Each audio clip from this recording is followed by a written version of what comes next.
वक्रतुंड महाकाय सूर्यकोटि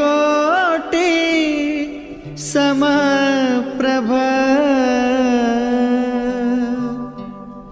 निर्विघ्नं कुरु मे देव शुभ कार्येषु सर्वदा। और आकाश से हजारों विमान आए और हजारों विमानों में सभी नगर वासियों को लेकर के गौकर्ण जी महाराज जैसे भगवान श्री राम संपूर्ण अवध वासियों को लेकर के वैकुंठ में गए थे, उसी प्रकार से आज गौकर्ण जी महाराज सभी नगर वासियों को लेकर के वैकुंठ में गए। फिर नारद जी विचार करने लगे कि जब तक तो सुखदेव जी महाराज का प्रागट नहीं होगा, इस कथा का संसार में प्रचार कैसे। तो एक बार नारद जी महाराज घूमते घूमते कैलाश पर पहुंचे। कैलाश पर जाकर के देखा तो वह समाधि में बैठे हुए हैं और माँ पार्वती भोले की सेवा में लगी हुई है। अभी चाची कह रही थी ये कथा सुन राखी है, कथा की चाची नई कथा थोड़ी है, अरे कथा तो भगवान की वही है। जैसे ही नारद जी को देखा तो माँ पार्वती कह लगी, अरे जी क्या आपने घूमना फिरना बंद कर दिया है। नारद जी कहने लगे, अरे मैया मैं जाऊं तो कहां पर जाऊं, क्योंकि सुर नर मुनि की ही है रीति और लाभ करे सबसे। इस संसार में कोई भी किसी को प्रेम नहीं करता, ना पति अपने पत्नी को प्रेम करता है, ना पत्नी पति को प्रेम करता, अपने बेटे को प्रेम करती, ना बेटा करता है, ना बहन अपने को प्रेम करती और ना भाई बहन को प्रेम करता है। केवल मतलब के लिए प्रेम करते हैं। यह पत्नी अच्छी तरीके से मैं अपने पति की सेवा नहीं करूंगी तो मेरा पति धक्का देकर के घर बाहर निकाल देगा।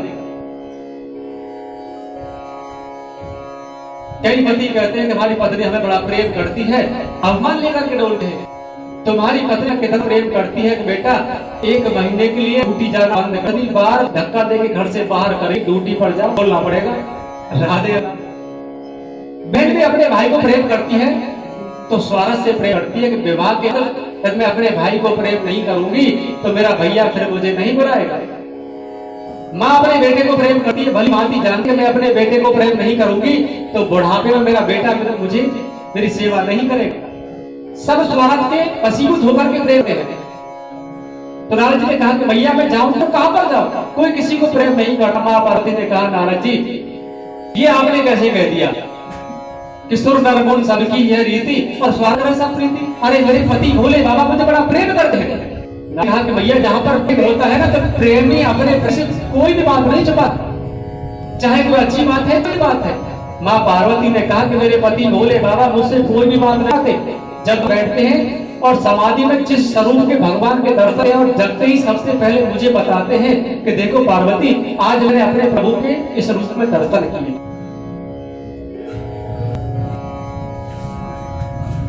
नारद जी ने कहा भैया ये तो बहुत अच्छी बात कि तुम्हारे पति तुम्हें बड़ा प्रेम करते हैं। माँ पार्वती हमारी तो बात छोड़ो, जो हमारा परिवार है ना, जो हमारे बहन है मैं भी बड़ा प्रेम है। मेरा पुत्र गणेश निष्पान चूहा है और मेरे पति भोले बाबा के काले काले बुजुर्ग सर्प है और सर्प सांप को कहीं चूहा दिख जाए तो, लेकिन वो चूहा और सर्प एक स्थान पर रहते कभी भी कोई भय नहीं है। मेरा बड़ा पुत्र कार्तिकेय जिसका वाहन मोर है, सांप दिख जाए तो जिंदा ही निकल जाता है, लेकिन वो मोर और सांप पर रहते कभी भी कोई द्वेष भावना नजर से नहीं देखते। माँ पार्वती मेरा वाहन है सिंह नादिया, वो सिंह और नादिया एक ही घाट पर जल पीते हैं, उस नादिया को सिंह से बिल्कुल भी भय नहीं है। तो आपने ये दिया कि सबकी यह रीति और स्वार्थ लाभ करें सब प्रीति। अरे हमारे परिवार में बड़ा प्रेम है। तो नारद जी कहने लगे भैया ये तो बहुत अच्छी बात कि तुम्हारे परिवार में आपको ये पता है कि तुम्हारे जो पति भोले बाबा है उनके गले में जो मुंडों की माला हुई है ये किनके मुंड, जो तुम्हारे पति ने माला की है वो किनके सर लगे हुए हैं। माँ पार्वती कहने लगी कि नारद जी मैं अपने पति को कभी ये नहीं पूछा कि तुम्हारे गले में जो माला पड़ी हुई है किनकी सर, और वहीं पर अभी बड़े अभिमान के हाथ कह रहे मेरे पति मुझे बड़ा प्रेम करते हैं। तुम्हारे पति तुम्हें प्रेम करते ना तो आपको जरूर पता होगा कि तुम्हारे पति के गले में जो मुंडों की माला है ये किनके मुंड लगे हुए हैं?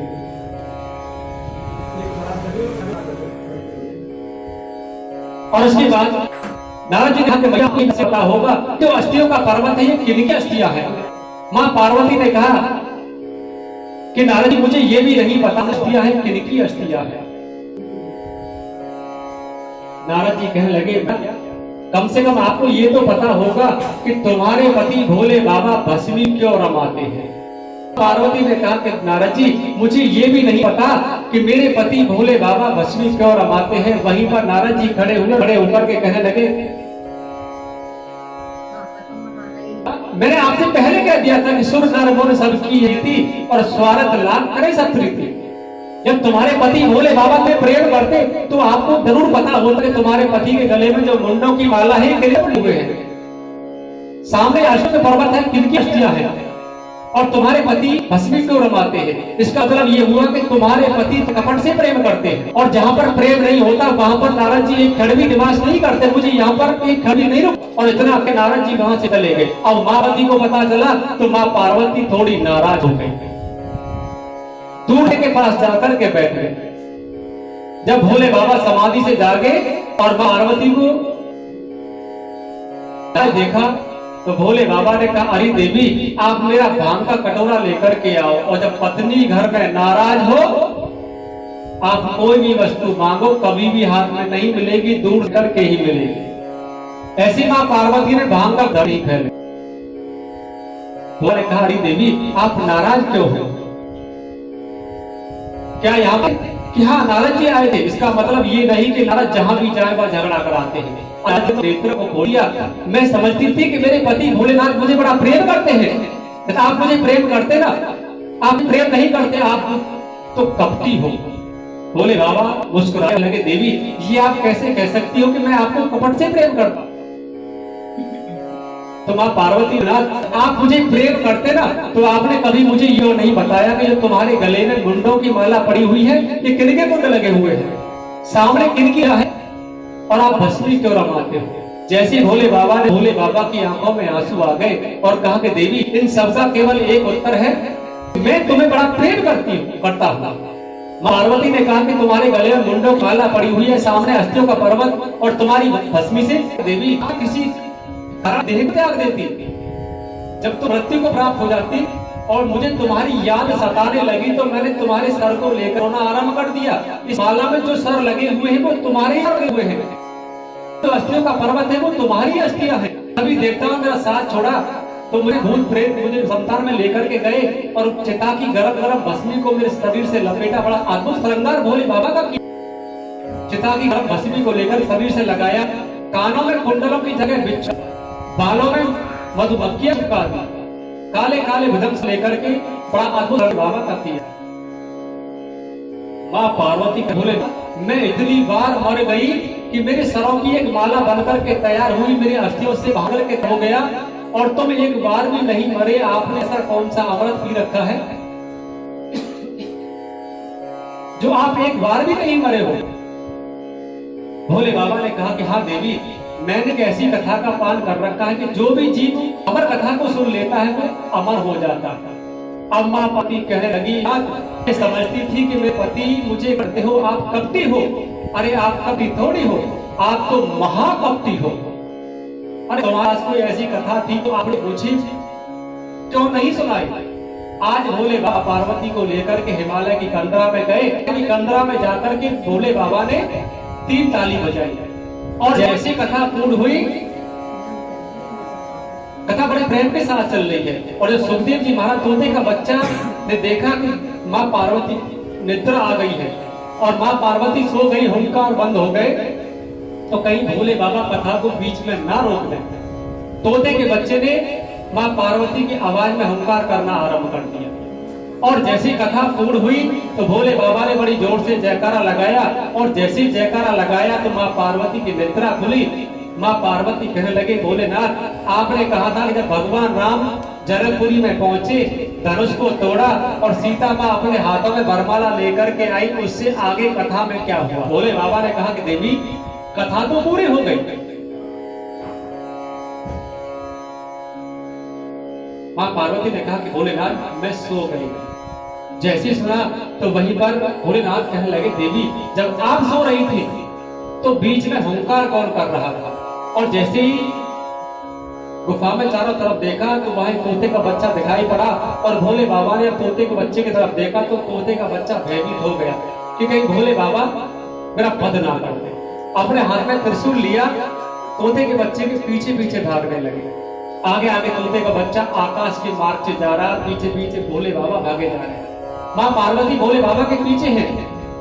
माँ पार्वती ने कहा कि भोलेनाथ आप कहाँ के लिए जा रहे हो? तो वहीं पर भोलेनाथ कहने लगे, इस तोते के बच्चे ने कथा को चोरी से पालन किया है।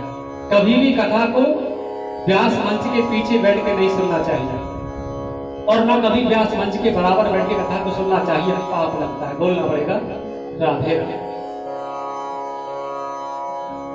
तो मां पार्वती ने कहा कि आपने कहा था कि जो भी जीव इस कथा को पान कर लेता है वो अमर हो जाता है। आप इस तोते के बच्चे का वध करना चाहते हो, और कहीं तोते का बच्चे का वध हो गया तो तुम्हारी